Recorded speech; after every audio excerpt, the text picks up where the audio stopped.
So I went down to see one lonely farmer, and on the way down there, I got swooped up by a flood, and I thought I was going to die. And he came out and rescued me with his big John Deere tractor. And then we got up this morning and we was looking for my truck, because last time I see it, it was in the river with water up to the middle of the door, rising toward the windows. And he done scooped me out through a window.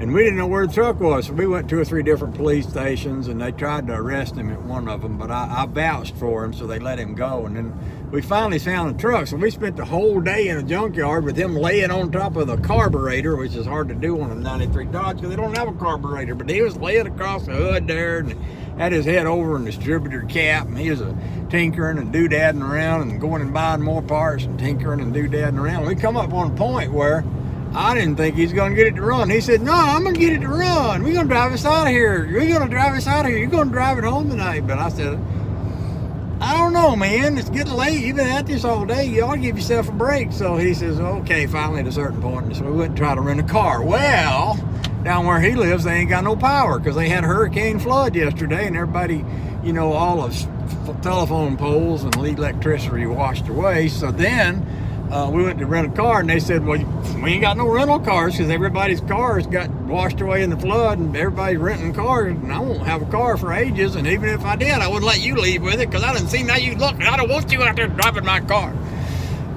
So I said, well, dang. And then I said, dang again. And then he said, I'll take you home. And I said, no, man, you're just joking, right? You're just joking. He said, no, I'll take you home. He said, it'll be a nice little trip. It's only 7 or 8 hours up here. I'll run you home, run you back, be home time for the wedding tomorrow. And I said, you sure you can do that? And he said, oh, yeah, no big deal. I just do it. So here we are. We're on the way home. We're on the Mass Pike, 130 miles or so from Boston, you know. And we get close to that, we're going to do it, and we're going to it. And then before we know it, we're going to be at my house. So I am sitting in the car with world famous one lonely farmer, who's actually a real farmer, but he's not that lonely, not in reality, but we won't talk about that. And I'm listening to him tell stories, and we've been going non-stop.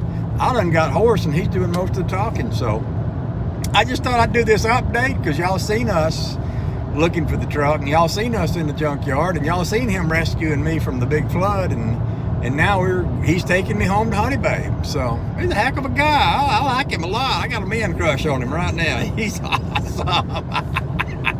You got anything you want to say?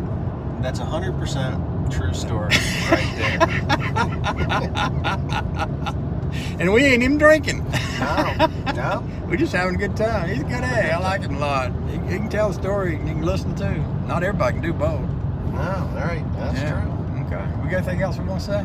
No. I think we're pretty good. We're gonna get him home, and he's gonna, kiss his wife, and I'm gonna turn and burn because I got a wedding tomorrow at 4 o'clock in the afternoon. And you know, we do have an available bed if you wanted. Because it's gonna be almost midnight, 30ish, and if you wanted to lay down and sleep till you woke up and then take off, you could. But I mean, you don't have to. Well, we'll see how I feel when There's a bed with the covers turned down and the pillows fluffed up just for you. I think we'll just do some donuts with the rat rod, and then I'll go home. Well, if you're going to do that, we're going to have to unload the stuff. I got all the heavy stuff in the back of the garage. But if we got up early in the morning, we could go out there and we could break that thing out. It's registered, now, and it's got tags on it. And it's actually legal. It ain't got no inspection sticker. But other than that, if cops pull you over, just tell them I'm driving. It's no big deal. Give them my license. New Jersey, you got laws up here? I thought it was the Wild West. Well, it's Maine. It's like, we got game wardens, and they ride around in their little pickup trucks, and they got a gun, and they pull you over and like, hey, buddy, what are you doing in that truck? Because they're not really like Canadians, but they're close enough, They ain't like Canadians are. They're very polite, So, Maine cops, they're kind of like that.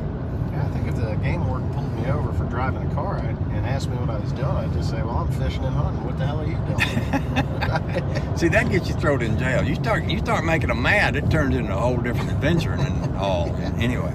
All right. I'm going to stop talking before he gets me in trouble with the law, I guess. So we ain't going to make no more videos today because it's going to be dark 30 by the time we get there. Unless we might break a camera out if you do find yourself in the rat rod. And buddy, it's turnkey ready right now. So if you feel like moving all that junk out of the garage, we'll jump in the morning early and we'll just go out and wake the neighbors up. Just at the break of dawn. My truck is going to be living at his house, and my trailer with my welder in it and my cutting torch and all of my good stuff is going to be living at his house. He's actually just inherited all of my possessions. Well, not all of them, quite a few of them. The Rat Rod trailer is going to be living in his Yeah, house. some really cool stuff in there. Yeah, like the them 350. guys in the junkyard said, yeah, we want to get this out of here. It's ruining our reputation having this old stuff here. So they said they'd drag it over to his house. But you know, they couldn't do it today because there's no electricity and their computer don't work and they can't print out an invoice. So they can't take money because the computer ain't working. I mean, just think about that. Think about the state of the world it's come to when the electricity goes off and people can't take money because the computer don't work. I'm just going to get off on something I don't want to talk about. So I'm going to stop talking about that. You done with me now? No, it's kind of funny though. You're right. If you handed them like $400, they still wouldn't take it. Yeah, I told him, I said, I'll pay you cash. And they He says, wouldn't take it. he says, I can't print an invoice. I'm thinking, Give it to me later. yeah, you know. I have an address, and you I can said, mail it. can you haul it home? Can you haul it over to his place? It's only 3 miles away. And it was like, well, we got all these other cars in here, and everybody wants us to take their car. No, you know. We'll figure it out. Anyway, it'll get anyway. running. It'll be running before you come to pick it up. I Well, guarantee you that. know, nothing would make me happier than to have a One Lonely Farmer tuned pickup truck. You ought to see what he's doing inside my distributor. He's pulling out little bitty parts this big, and he's polishing on them like they was diamond jewels, you know, and he's putting them back in there. And he said, it's going to crank this time. It's going to crank this time. And he'd go, wah, wah, wah, wah, wah, wah, wah. He said, let's take the plugs out, and we put new plugs in. Wah, You know wah, what's wah, going to wah. happen now? He might come back, and there'd be a Ford motor in there. Whoa, now you done stepped over the line right there. Now that 318 there, there'll be a Ford motor could- in there. but We you- know that'll crank. If you can fit that Caterpillar motor you got in that Peterbilt in it, Oh yeah, C15, that might fit. You might be resting your arm on the top of the valve covers. yeah, but well, you can I've torch it driven out. I've driven a truck with a big doghouse before. I'm familiar with that kind of Yeah, territory. doghouse.